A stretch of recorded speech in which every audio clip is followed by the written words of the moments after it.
Pleasant morning to you and your team. Blessings always. Thank you. Thank you for joining us on the Power Breakfast Show. Yeah, my pleasure. My pleasure always. All righty. We're just talking about the illegal importation of guns into the country and the question of the legal ports of entry. And if you'd care to share your thoughts on if you think the legal ports of entry are porous. You know what? I quite frankly, I don't share that view, given the fact that is a legal port of entry, and there are several mechanisms that are in place in Trinidad and Tobago. But when you juxtapose, in my humble view, that the amount of other ports in Trinidad and Tobago, right, that foreigners can come and there's no patrols or no supervision, one has to ask yourself the question, what is the data that is driving what is being said about the legal port? But more importantly, to me, if you have intelligence in terms of the legal port of entry and the illegal guns are coming through, which I don't agree with, well, then it should be able to resolve that issue readily. Because the first thing to find a solution is you must identify where the problem lies. And if we are aware that the legal ports of entry is a gateway for illegal guns and ammunitions, and given the ISPS codes and all the other security measures that you must put in place that was demanded by the Americans, I'm getting difficulty in understanding why it is that we are not seeing apprehensions of the guns and ammunitions. And may I add that we know that Medway down in Kufa, which is a private entry, a private warehouse, had to be closed down because of the amount of guns and ammunitions that was found in Medway. But I didn't hear anyone talk about that. It's unfortunate, but I do not think that if we are serious, that we do not pay attention to the illegal ports where guns and ammunitions, where there is no patrol, is being transacted on a regular basis. And Trinidad knows that. You don't agree that there are gaps in the port of Port of Spain?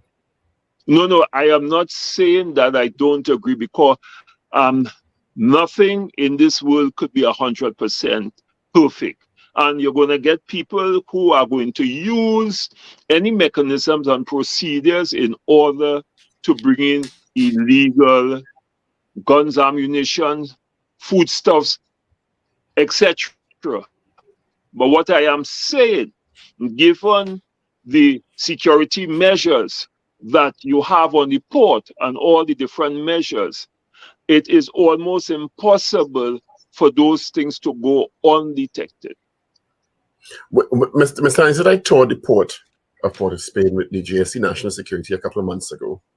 Yeah. And the big scanner was down. The forklift man ran into the big scanner and rendered it inoperable.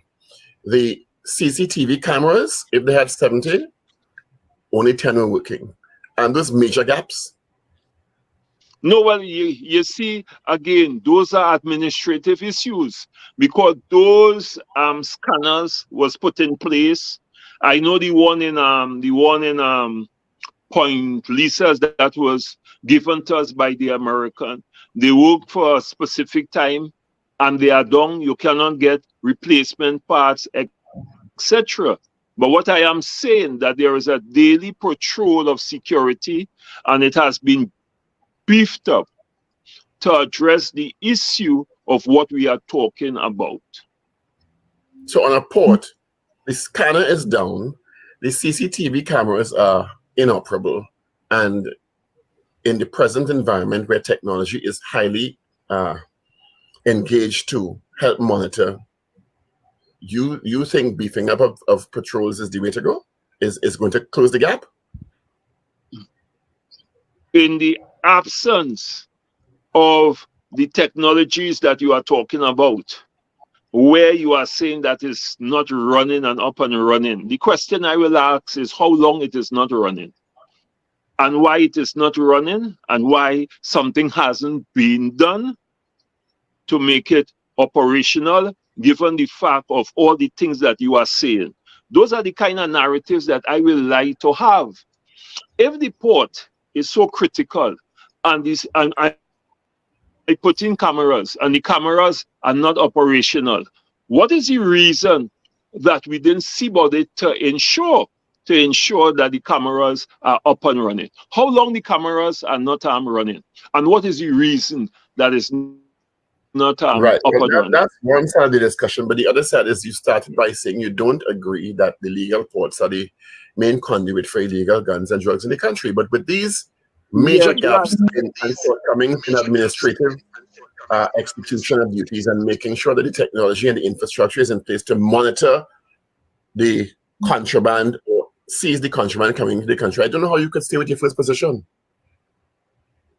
No, but here what I see, I do not agree that the two major ports, given what is required internationally I didn't by say the two two major major ports. ports, and I didn't say the two major ports. I said the legal ports of entry. I didn't say two major ports alone. All right. What are the legal ports of entry? If there are legal ports of entry, one will expect that, keeping with international best practice, that the required mechanisms and the technologies that you are speaking of will be in place. Okay, and then if it is not in place, the question is why it is not in place. And then if you do not have all the technologies that you are talking about, the question that one has to ask, that this issue about illegal drugs, illegal goods, illegal ammunition didn't happen overnight. This has been going on for quite a while. We are just now experiencing, right, the escalation of what is happening. And the narrative that I will want to have is what is responsible for that? Who is responsible for ensuring that all the other legal, and I'll take your word, ports of entry is not beefed up and doesn't have the required international requirement to address the very same thing that you are addressing?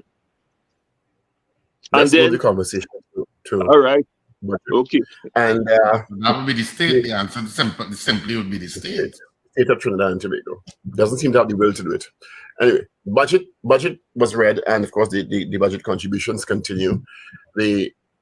Some unions had indicated that they would have preferred, I think, $25 or even $30 in some instances, to the level of increase to the minimum wage. It has been increased by $3 to $20.50. What is your perspective on that level of increase?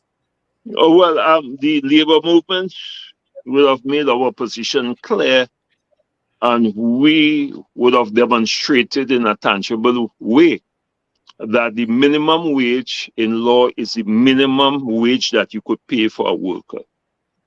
The other question that we ask is, if we want to drive an economy, given the type of economy that we have, on minimum wages, we believe that living wages and decent wages is the way to go.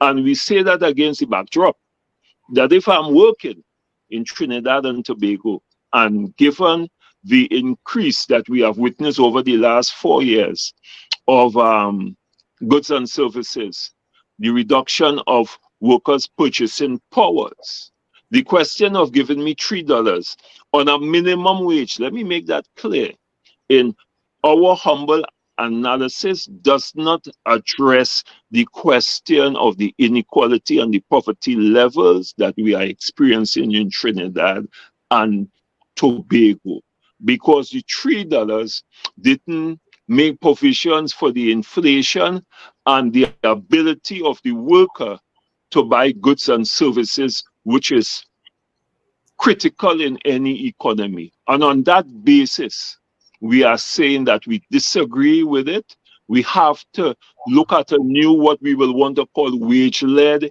economy. as opposed to having minimum wage, where there is no control mechanisms, where we say allow the market force to dictate what is the price of goods and services. Unlike Jamaica, where the government would have taken a decision through the central bank that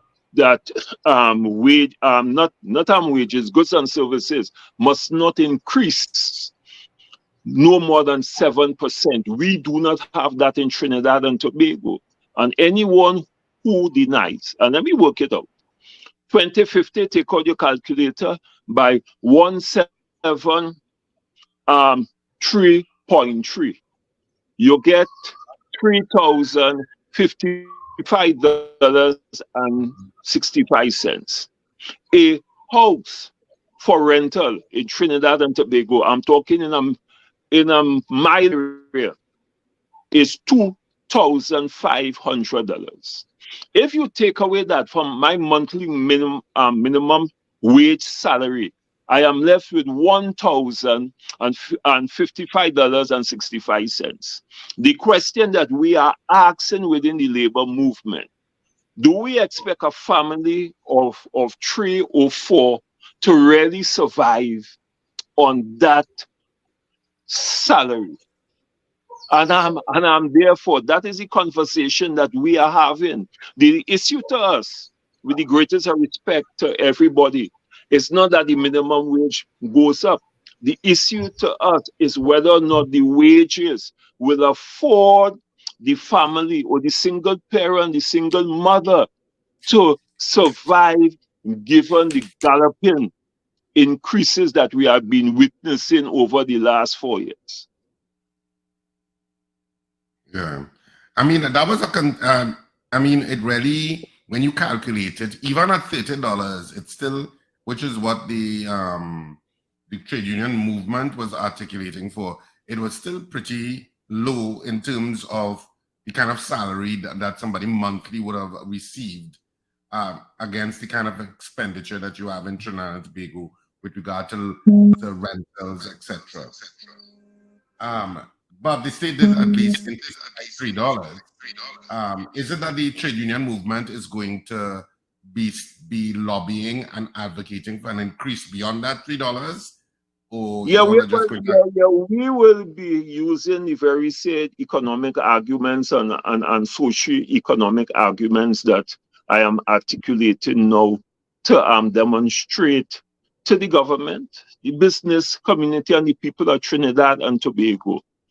Given what is happening in Trinidad and Tobago, given all the niceties where we see the inequalities in income and wealth, where one house have four cars, where we have no control over prices, where business person will go and buy something for $1 and come and send it for $20 in Trinidad, and there's no control mechanism.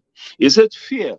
Or is it right to ask someone to work at that level where there is no control mechanisms to address that issue? And I think we need to have that conversation as opposed to holding on the conversation of the minimum wage, which is the minimum money that you have to pay to a worker legally. And that is the conversation that we will want to have with the government and the private sector. But I mean, minimum wage is a separate discussion to, of course, business, what should I call it, business acumen, because business operates on supply and demand. So if a businessman can get something for $1 instead of for 20, they will. If there's somebody willing to pay $20 for it, it's supply and demand. But yes and no, because I agree with Mr. Annisette's position, and I'm glad that he brought it up, that locking the conversation, and whenever I think about it, I'm glad that he's brought it up, into a conversation about a concept called minimum wage, as opposed to a concept about social justice and what people need to thrive and survive, is why I guess the response can be, well, it will impact our margins, we'll have to let go staff, we'll have to reduce hours, as opposed to the wider society considering what is social justice for all sectors. And I agree with Mr. Annisette's position on that, because when you look at it, the conversation about what should the minimum wage be, that's exactly what it will be, as opposed to creating an economic environment where everyone is treated as fairly as possible. Well, And that social is the justice point is a that separate discussion. A businessman selling something for a price that he thinks the market can get. That's a separate discussion.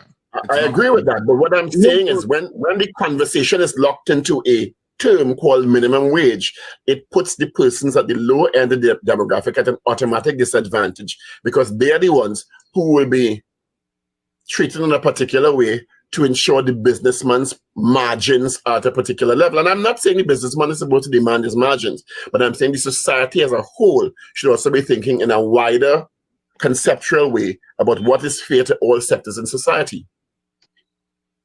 And you have articulated so correctly and succinctly. I must compliment you, because that is what is the conversation that we believe that you should have.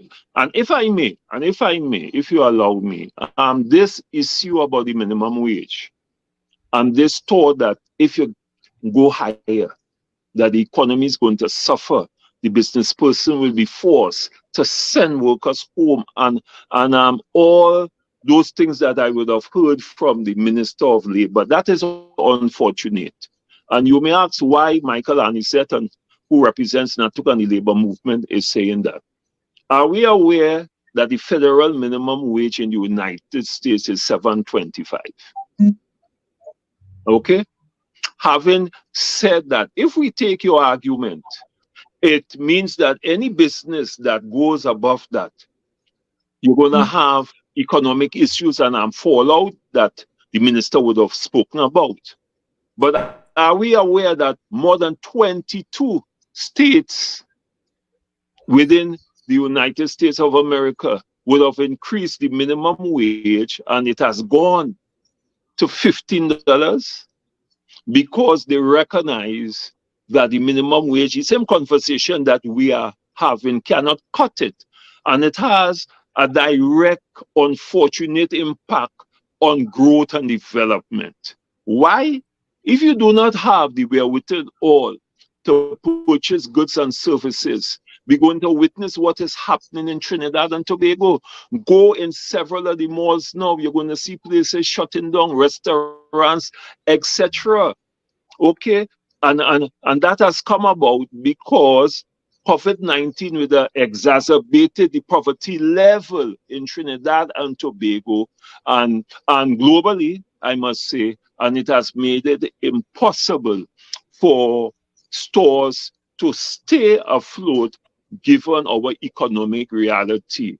And I think as a society, we must have that kind of conversation, because people may not want to agree with it, but poverty has a nexus in terms of crime, and the research has demonstrated that it's not only poverty, let me make that clear, education and several other things, but poverty is a major contributory to areas where you have crime. Yeah. So is it that I know when because we are on a radio program, we get comments from our listeners with regard to even that issue of the minimum wage, and some were articulating the position that you were talking about, that if it goes up to 30, people will get less hours, people will get businesses will lay off, some of their employees, etc. Do you think the state should have just bitten the bullet, so to speak, and just said, look, we're increasing it to $30 and businesses will be able to survive? Because I know the state does listen to the various lobbies, including the trade union movement to some degree. To some degree. and the business community. Qualify that statement. And the business community in terms of where it should have settled. No. But I know on this program we had worked out the $30, and to me it didn't seem unreasonable. But of course, the business community may have objected it at that level. In terms of the jump. Yeah, but you see again, I want to raise the point here, and let us take some examples. If you go to Switzerland, and I've been there, and you look at their economy, the minimum wages, and the standard of living, where crime is almost zero, right? If you go to Singapore, and I've been there on 2 occasions, and one look at what was the vision of the leadership there and what they developed as an economy, and a country that do not have no resources whatsoever, and where they are in terms of the wealth ladder of the world.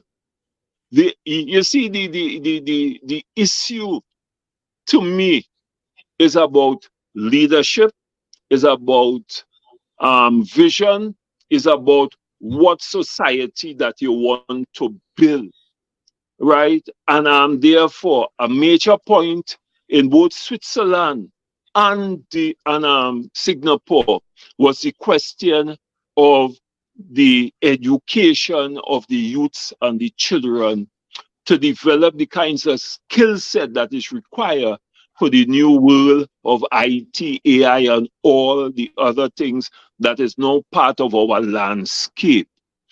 And if you have a society, and I want to be brutally frank this today, because I have experienced it, that you have people who are going to school 5 years, junior sec, senior second, and when they come out, they cannot read and they cannot write.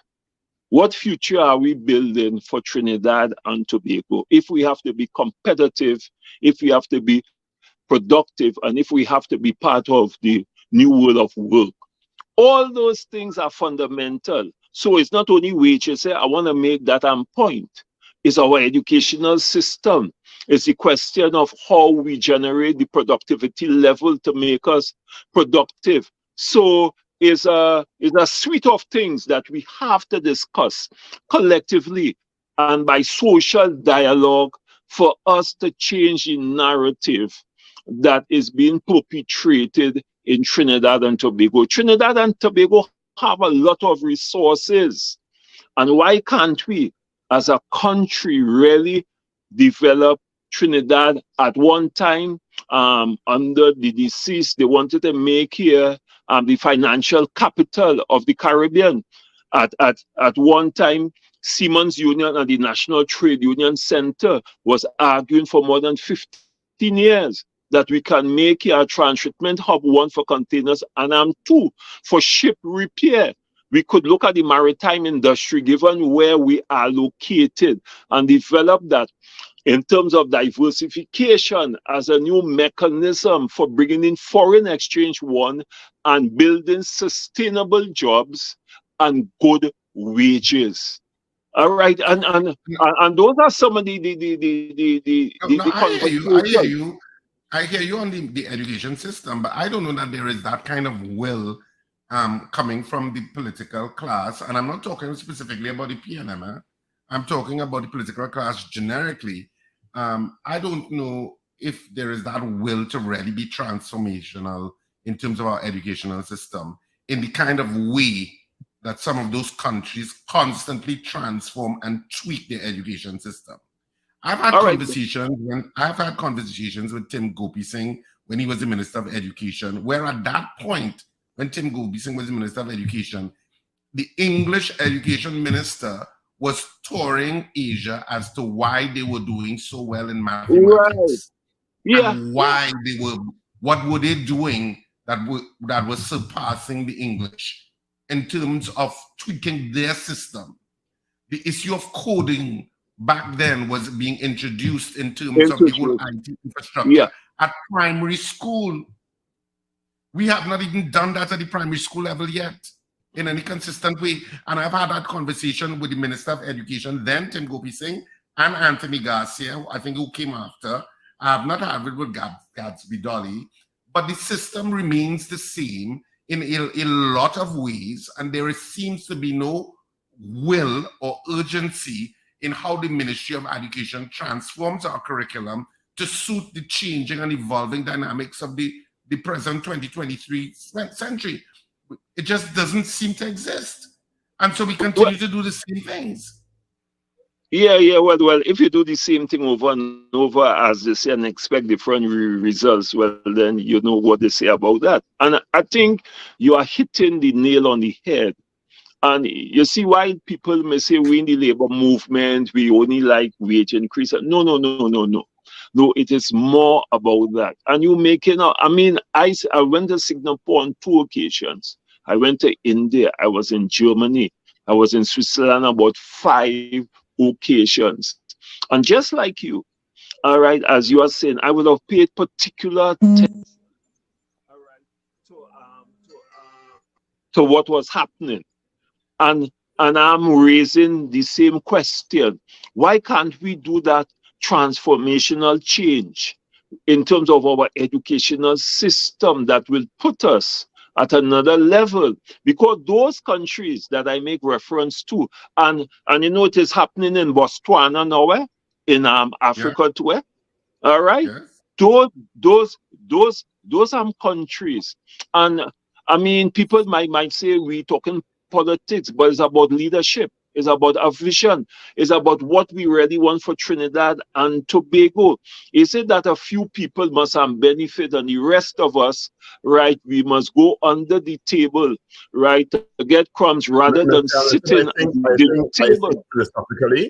Philosophically, you've hit the nail on the head. And this is just my opinion. I think there is a tacit acceptance that, well, societies are stratified by economic status, etc. And there are some who will always be at the lower end, and some who are supposed to be almost by birthright at the upper end, and the dwindling middle class is evidence of that. And there was a point in our country where we had a larger middle class, where there was almost a philosophical direction where a larger proportion, there'll always be people who are on the lower economic rung, and always people who are on the upper economic rung. But our middle class was much larger, and the larger middle class drives the economy better. But it seems that there is some sort of philosophical shift, and it goes back to the minimum wage conversation, that, well, some will have more, and some are supposed to have less to facilitate larger margins of some who have more. And people wouldn't like to hear that, but it goes back to the education system too, because we boast about, well, 50% passed the SCA. And that tells me a lot. If we're boasting about 50% passing SCA, how can we get to coding and higher order curriculum? You see, and you see, that is the question. So when we talk about guns, when we talk about gang warfare, there's a nexus between what we are talking and the spin-off and fall-off of what we are not doing. And the question is, to me, and I'm glad we are having this conversation. I mean, happy and enthused about it, is that we now have to push, right, as leaders in our own way in the society. You all are educators too, because you are running a radio station, and I believe that the radio station, they are educators. Okay, so the question is how like-minded people get together in order to force those changes that is so necessary if we love Trinidad and Tobago. I was in a conversation yesterday, and I told them I cannot leave Trinidad and Tobago. I hear some business people saying, well, I go in Miami and live. I cannot do that. My children cannot do that. My grandchildren cannot do that. And I believe that we have a responsibility to engage in those kinds of conversation. And you make a fundamental point, we had a striving middle class, and it has been disseminated, because when those public servants, who most of them were the middle class at that point in time, all right, and I don't want to get into the historical factors for that, when you don't give them wage increases from 13 years, all right, and the average public servant is between $7,000 to $8,000 a month, and some is $5,000. That is a fact. Well, more than that, this country has invested billions of dollars in GATE, and one would imagine that because we have so many more people trained at a tertiary level, that would have driven a wider support of a middle class that could have different kinds of jobs, be paid what is described as decent wages for the services presented, and have a stronger, thriving middle class driven economy. But despite people being more people being educated at tertiary level, undergrad and postgrad, we're seeing almost the opposite, with the middle class shrinking, which is counterintuitive. No, but what is responsible for that? It comes back to the educational system and where the educational system direction is. Are we into AI? Are we into cyber security? Are we into IT? Are we into the entrepreneurial development skill that is required? Are we into the technical and vocational skills? Or is it that, yes, we get a BA in social science? You know many people that leave university with a Bachelor of Science degree in social science or HR. We have more HR managers or people who qualify in that field than is required. We have more lawyers, right, in that field that is required in Trinidad and Tobago. And if you go and you get a hybrid car, and I have experienced that based on what people who have hybrid cars tell me, the technicians there, hello, there is no training regime to develop that level of skill set that will require for the transformation of the hybrid cars and all the other things. So it's one thing to tell me, yes, I'm going and get a degree, but what is the degree fit for purpose, right? And then that is the conversation that we have to have. And in China, I was there too. That is what they did. And their plan was for a 30-year horizon, looking at what will be required. And they send the students to several countries to learn the skill sets. And they come back now in China and look at where China is today in terms of the economic ladder. And one must remember, about 50 years ago, China was a poor country. Yeah, but I mean, education system to suit your economic needs has to derive from a plan of where you want to go and what that plan is, and where do you see the size of your economy fitting in the global context. And I don't know that we've had those kind of conversations. What is brand Trinidad and Tobago? What is that brand? And what do you want that brand to be 10 years from now? And those are the kind of conversations that we have to have that will then influence the decisions made at those levels. But I don't think we're thinking in that broader context of how competitive we are and what is that brand that we are trying to sell to the world. What part of that, Richard and Michael, is because while China thinks in 100-year cycles, we only think in 5-year political cycles. Yeah. That's part of the problem. That's part of the problem. There's no continuity. Part of the problem is, Paul, too, is that a lot of our politicians have the attitude of that good enough for them. All right. That's why I said earlier, by a philosophical underpinning that, well, there will be poor people and there will be rich people, and we have to take that. Not everyone should strive for the same level of economic in the country, because you don't deserve that. Yes, the luxury liner has to rise for the P-Rocks to get something. Yeah. But before the conversation's coming close, and I wanted to get your view on two things.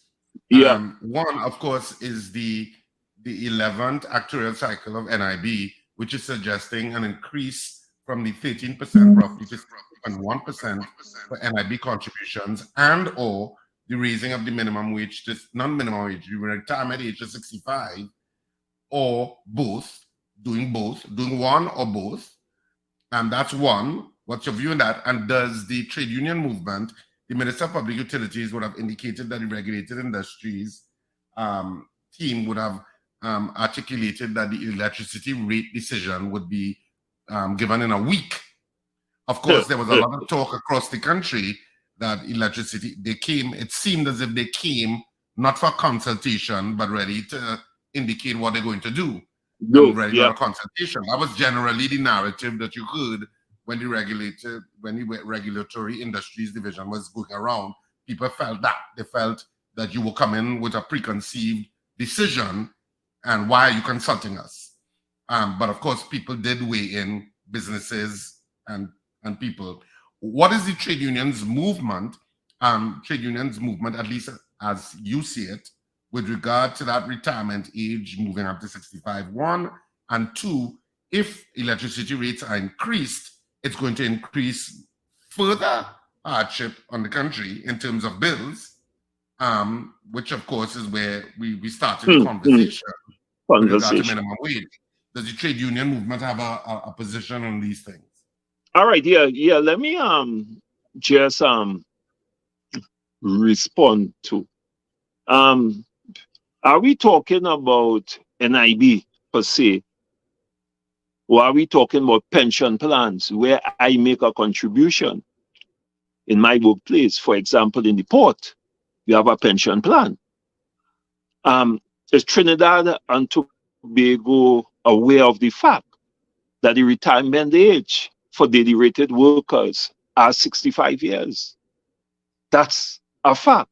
Secondly, the retirement age for 60, right, was monthly paid worker, which was something that was handed over from the colonial past. So we have to make those distinctions. There are legal negotiated registered pension plans that speaks to the retirement age of 60. So is the government talking about the NIB retirement as opposed to the private pension plans where private companies and unions would have negotiated for and on behalf of their members? So that the issue of the retirement of 65 is applicable, as I speak to you, to all daily rated workers, right? Having said that, the other point that I want to raise, the Honorable Minister of Finance would have made a statement, and I don't think anybody took it on seriously. He was talking about the percentum of workers who are not paying NIB, and is over 200 and something thousand. That is what he said. All right, that is one. So we have over 200,000 rather workers in the system, as he articulated, that is not paying NIB. And that tells me we are speaking about the informal economy, which is a growing economy and which is parallel with the normal economy. So if that is a fact, how do we now speaks to the inability of NIB to make the commitments? That is one. Two, as you all will be aware, NIB does what I will want to call actuarial evaluations over a period of time, and they track what is happening, and they will tell you what is required over a period of time. And I'm aware that for political purposes, some increases was given through the NIB without the actuarial evaluation saying, well, this would make financial sense in the long term. But more importantly, the percentum of money that is invested through the NIB funds cannot meet the requirements of a new, modern, growing one economy, and an economy where we have a lot of people aging. All right? And living longer. Yeah, and I'm longer. And then the next point that I want to make, how do you tell me that if I want to retire early, that you will have to pay a penalty? All right, because you want to take the age to 65 They say, well, it has some countries have it as 70 years, you know, and a lot of talk. And you see, those are the things that always have me baffled, because we just hear a statement that is made and there's no consultation, there's no discussions, there is no what I want to call, you know, the watchword, social dialogue with the social partners for us to develop. But the Minister of Finance did indicate that he had consulted with many unions concerning the No, issue. which union he consulted with? Well, he said that. All right, I will tell you, there's one union that he consulted with, NUGFW. I challenge him to say if he consulted with Human Union, if he consulted with OWTU, if he consulted with PS, and I could go on with all the unions. We remember we have 86 registered unions in Trinidad and Tobago. But having said that, the point that I want to make, all right, is if you don't have that kind of conversation and you just come up one day and say, I am going to do that, and it appears as a level of arrogance, because do as I say, without any consultation, we're going to always have these problems. To be fair, I think Minister Imber is well aware that he is just putting a statement out there that will have to be distilled widely in the public. And in any case, to my knowledge, a change in the retirement age may require a 3/5 majority in the parliament, which if various parties don't come together in some sort of consensus, it's not going to happen just as easily. Isn't as easily as Minister Imber saying we're raising it to 65 in my understanding. It's not as easy as the government taking a position like that without. Hey guys, this meditation is specifically. In any case, to my knowledge, a change in the retirement age may require a 3/5 majority in the parliament, which if various parties don't come together in some sort of consensus, it's not going to happen just as easily. Isn't as easily as Minister Imber saying we're raising it to 65 in my understanding. It's not as easy as the government taking a position like that without getting support in various arms of the parliament. All right, but could you guide me, because I raised two fundamentals. One is whether we are talking about private pension plans, where workers contribute and the employer and the retirement age is 60, or are we talking specifically to the NIB pension plan? And I think that is where the conversation has to be.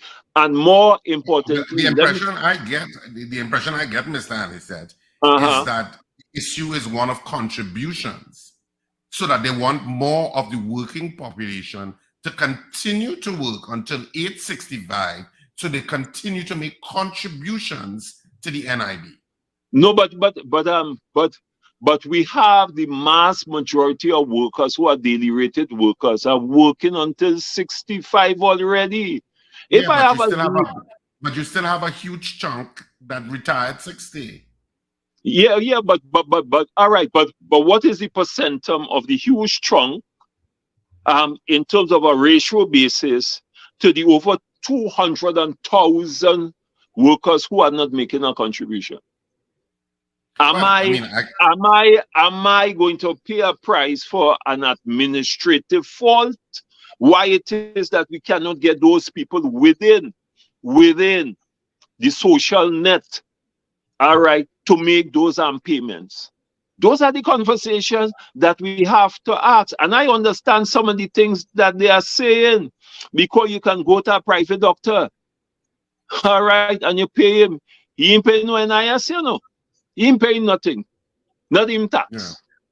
Well, I know we have to end the conversation. I know we have to end the conversation at this point, Ms. Annisette. But does the trade union have a position if the electricity rates go up, which it seems like? No, but we have said in our document, I don't know if you had it, that the question of raising electricity now and property tax will be too onerous on the ordinary working man in Trinidad and Tobago, given where we are, and more importantly to the public servants, the port workers, the NMB workers who haven't gotten the wage increases yet, and who are still living on 2012 and 2013 salaries, right? Any increase at this time will be patently unfair and a prescription for social fallout.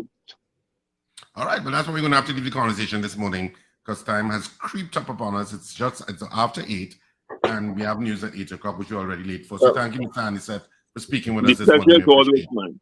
Yeah, the pleasure is always mine. Already. All right.